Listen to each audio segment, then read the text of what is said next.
My name is Ashley. I'm originally living here in Kentucky. The purpose of me starting this channel was to kind of just share my story, my journey through my different storms, and where I'm trying to get to. I feel like there's a lot of people out here that needing someone when they're going through these different battles and different storms. And I just want to let you know that I'm here in any type of way. I don't care if it's just somebody that you need to talk to and just scream and just cry to. Like I've been going through a lot of storms here lately, and I feel like you really have to be a humble person and just put a lot of things to the side, let go a lot of things, a lot of people, and just try to move forward. I say that to say, like, no matter what it is, just know that there is somebody out there that's willing to listen and walk their journey with you. My first journey started 13 years ago. I had got pregnant with my daughter, and I was going through a lot of relationship issues, and I was allowing it to take over my mind frame and, discourage me. And in the process of going through that relationship storm, I found out that my daughter that I was pregnant with was going to be born with a heart defect. From that point on, a lot of things was very blurry to me. I just remember trying to just pray and stay focused and stay positive, because I already had other things on my mind. I already was fighting different other battles. But at the same time, I just wanted to know that my baby was going to be okay.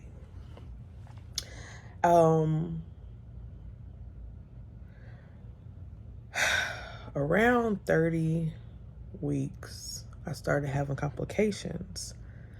And I remember going to the doctor, and the doctor telling me, hey, I need you to come to Louisville, Kentucky.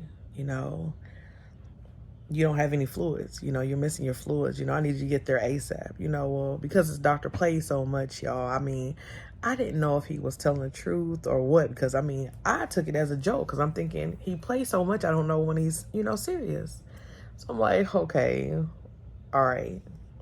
He said, I'll see you soon, Well, him saying he'll see me soon, I'm thinking he's going to see me next week for my next appointment.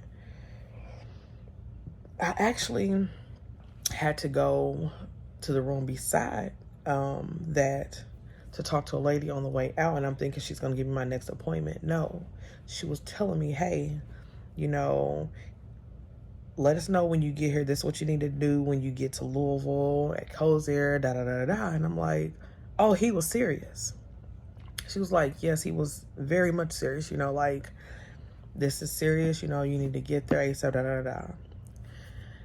At this time, I didn't have anybody that I could just really depend on, and where I'm at, you don't just have people that's just willing to take you 2 hours away. Or if you don't have money for gas for this person, or you're not paying them $50 to take you, plus gas, it's just not that easy. So I had to drive myself. My mom doesn't drive on the highway, and my mom actually drove up with me. They admitted me. So I had to find my mom a way back home and somebody to drive my car back home so they wouldn't be stranded up there. And I was there for about a week, and I lied and told them that I was feeling better because I wanted to go home. I didn't want to be in the hospital, and I shouldn't have done it.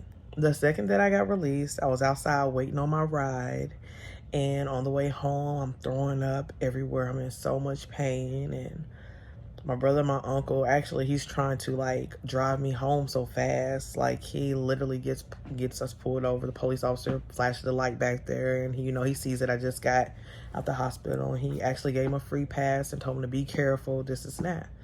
Well, not even 24 hours of me being back in Owensboro, I had to go back to the hospital in Owensboro. And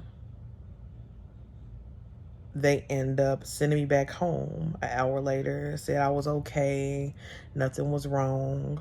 So I called the doctor in Louisville and I said, hey, this is what happened, you know, da, da, da. He said, what? Go back. They're going to bring you back up here. I go back to the hospital again, the emergency room, and they had to transport me to Louisville. Not even 6 hours later, I was in labor with my daughter, and I had to have a C-section. I wasn't able to hold her. They showed me, you know, her face, and then they took her out. So, make a long story short, at 4 days old, my baby was having a heart surgery, her first heart surgery. And through this process, mentally, I feel like I had no one. Physically, I had a few people, but you know, people can tell you all day long they're there for you, but not really be there for you. So you really don't know who's genuine and who's not.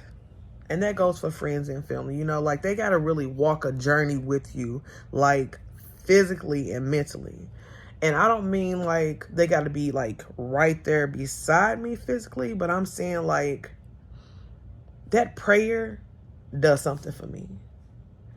You calling me, praying for me on the phone, that does something for me. You know, like I want to hear the prayer because I get everything out of that prayer. You know, like that's just me. I'm not saying everybody's like that, but I want to hear that prayer because some people say they're praying for you, but they're really not. So my daughter has that procedure at 4 days old, and they put shunts in because her heart defect was the valve was not, you know, working properly. So they put those shunts in. And after her being in the hospital for maybe a few weeks, she gets to come home, and she was home maybe a month. And she woke up one morning and she was crying and crying and crying. You know, this being my third baby, I'm thinking, hey, I got this, you know, like it's just gonna be gas, you know, I'm gonna try everything, you know. Every time I would get her quiet, like 30 seconds later, she's screaming at the top of her lungs again. So, I mean, off top of going through different, you know, things trying to calm her down, I knew something was wrong. So I called my mom. I said, Mom, you need to bring my car. I said, McKinley will not stop crying. I need to take her to the hospital. My mom brings my car. She keeps my 2 boys for me. And when I get her out to the hospital, she was literally changing colors, y'all. They told me if I had not got my baby out there, she would not have made it. So they transport her to Louisville. And, you know, it took a few days for them to really kind of get in the midst of everything. And McKinley ended up on the,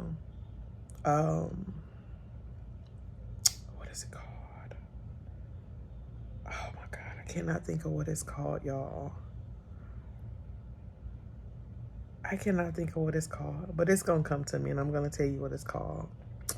But while they were, ECMO. That's what it is, the ECMO machine. And as they were trying to get her off of this machine, her other organs will start to shut down. So they're thinking, hey, you know, when we try to get her off, her other organs are shutting down, you know, like we don't know what else to do at this moment, you know, we're going to get back to you and try to figure this out. So later on, actually the next morning, I went and had a meeting with them, and they tell me, hey, you know, there's nothing else that we can do on our end. But we could try these options, which would be to contact St. Louis and see if they will accept her for a transplant, you know, and there's no guarantees that she may get one. There's no guarantees with this. There's no guarantees with that. There's no guarantees they will accept her. They have to run tests and see how that goes. But, you know, in my head, I couldn't give up on my baby because I know that it was meant for my baby to be here. And I don't say that to say just because it's my baby. When my baby was on that machine, she was sedated. But when I say that you could talk to her and hold her hand, she would squeeze your hand, y'all. That was nothing but God. That was nothing but God. As much as I didn't want a little girl, all I wanted was boys, y'all. That was nothing but God. So I say that to say, hang on. Don't ever give up. You know, like, it will all work out. You know, God knows what he's doing. You know, I had to come back home that next morning after spending time with Kinley and talking to her and just letting her know that we love her, and she had a family that was waiting on her to come home, how she had to get better, you know. That next morning after getting home, I got a call because it was a routine for me to check on her, you know, a routine for me to call and talk to the nurse. And I remember calling that morning too before I got this call, and they was like, oh, she's fine, you know, everything's pretty much the same, this is now, we're just waiting to hear back something. Well, probably like 30 minutes later, I got a call, and I'm like, off top, I was like, is she okay? They said, she's fine. We just wanted to call and tell you that St. Louis accepted her. And I was like, they accepted her? They was like, yes, you know, you have to get to St. Louis, and, you know, you have to watch some videos and fill out paperwork for her to be put on the donor list, on the transplant list. And I'm like, are you serious? She was like, yes. I was like, well, how is McKinley gonna get there? When is she gonna get there? They was like, the plane is on the helicopter's on their way to get her. The helicopter was on their way to get my baby, y'all. God had already put this in motion. We just have to keep faith and just know.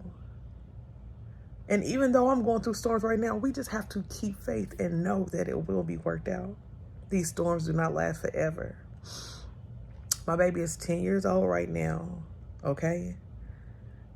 And just like any other child, talking back, active, working everybody's nerves, arguing back and forth with her brothers.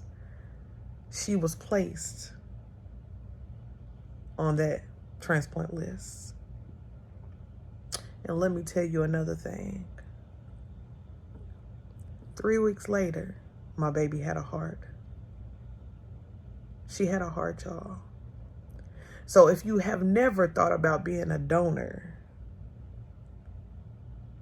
or ever thought about making a decision with a loved one, don't ever doubt it. Because I never thought about it until actually going through this storm with my baby.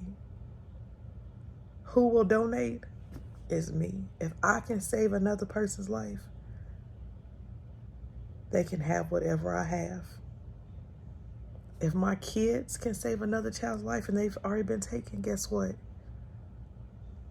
They can have whatever we have. So I'm going to leave y'all with that one. And I will be back soon for part 2 of that. And I will talk to you all soon. And please like and subscribe. Thank you.